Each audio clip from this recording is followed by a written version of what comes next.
In today's Leeds news, Farke on the window, weekend's results, international call-ups, Solomon praised by ex-Leeds manager, Sol Bamba passes away, Gnonto's New Deal and pre-contract agreement.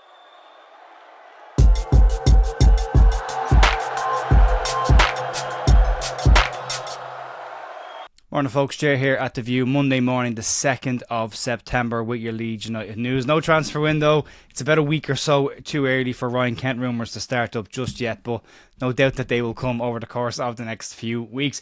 But we've got a little bit of news to talk about. We've got weekend results to get into. We've got Daniel Farke as well as a pre-contract agreed for a young African star, or Wonderkid as he's been labelled by some people. But we'll cover that off towards the back end of the video. And not a great weekend for ex-Leeds players either. Glenn Kamara picking up a 3.5 rating in France, and Charlie Creswell picking up a 4.5 and being labelled as responsible for goals. So not a great day for the players that have left Leeds.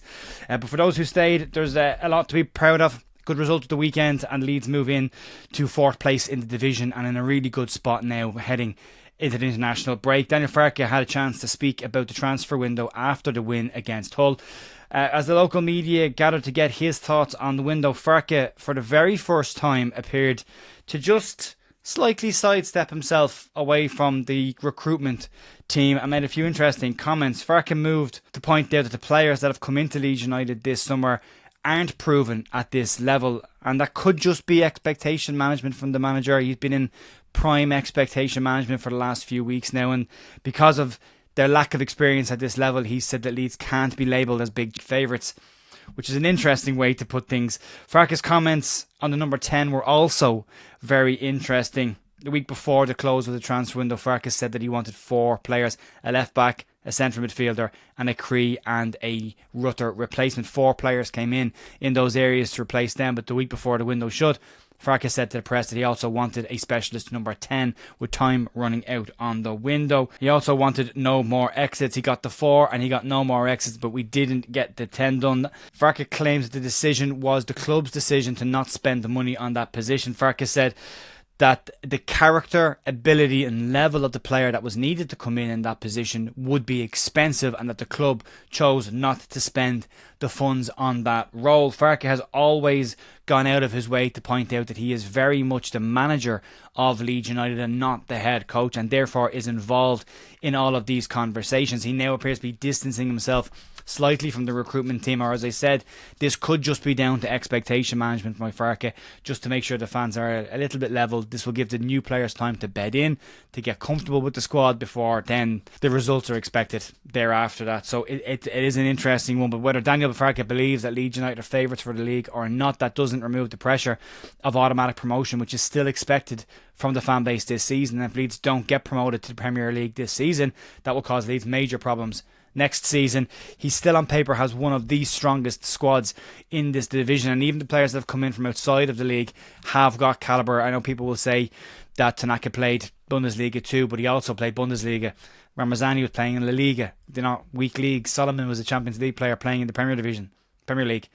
Not a weekend player either. So it could just be basically expectation management from the manager, but we'll wait and see what happens over the next couple of weeks. But an interesting position to put himself in and coming to an international window.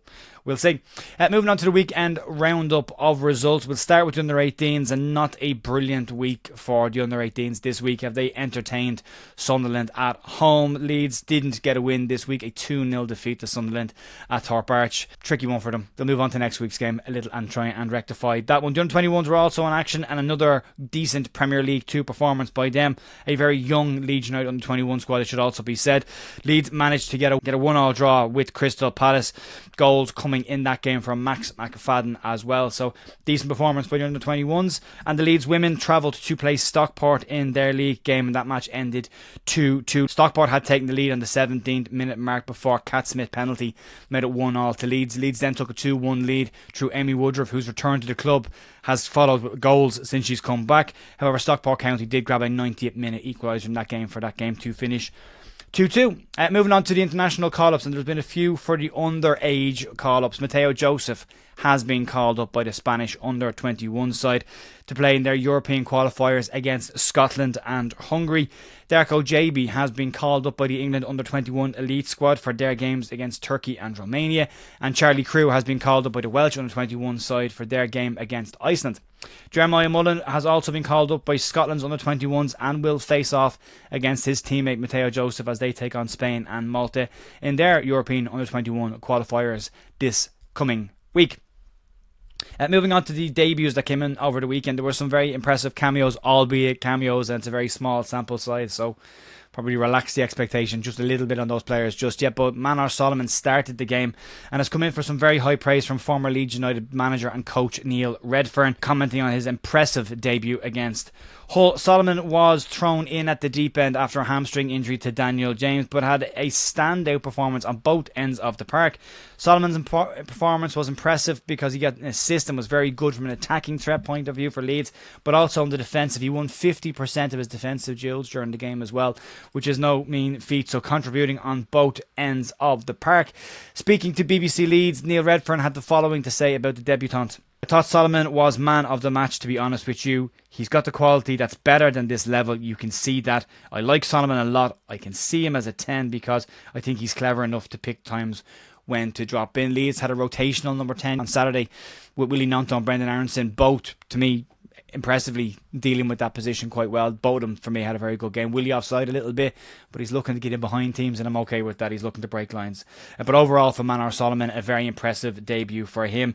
But personally, for me, I thought Junior Firpo was man of the match. I thought he was absolutely excellent, and the ball he plays for Pirro's goal was phenomenal as well. So all good so far. All good so far. And moving on to some bad news or sad news that came out over the weekend. On Saturday, we got the sad news that broke that former Leeds United captain Saul Bamba had passed away. Bamba had overcome a battle with non-Hodgkin's lymphoma in 2021, a form of aggressive cancer, and looked like to be out of the woods. Had been back involved in sport, working at Turkish club Adanaspor.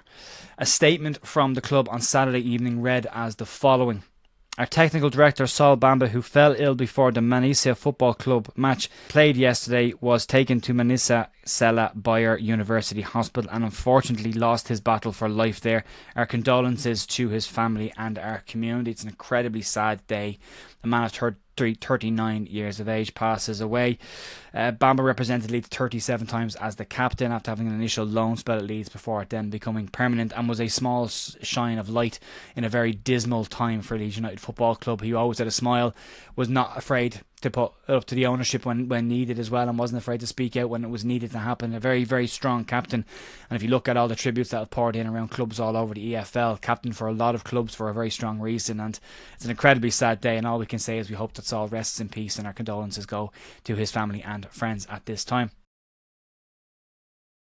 Moving on to some news that came out from Leeds United over the weekend and the good news side of things. And Willie Gnonto has penned a new 4-year deal at Leeds United that will keep him at the club for a bit longer and has committed his immediate future to the club.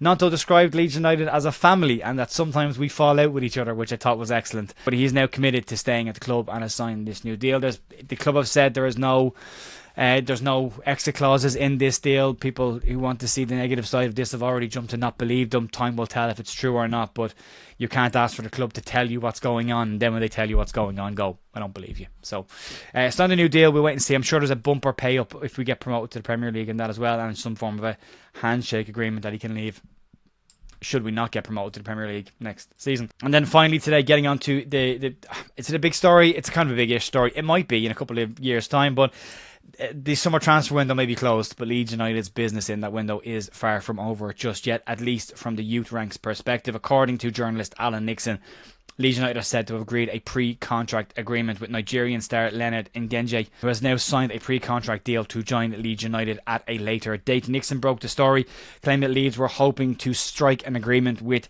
the Nigerian club Korodu City for the youngster. Nixon followed up then by saying that a pre-contract deal has been signed by the player and representatives. Ngenje had already had some time at Leeds United. He was on trial at the club in January last year. There are images and pictures on the player's own YouTube channel that you can check out if you want to see that from last year. The deal is very much a deal for the future, though FIFA's rulings prohibit anyone under the age of 18 moving abroad. So the player has signed a pre-contract deal and will join Leeds United when he turns 18 years of age.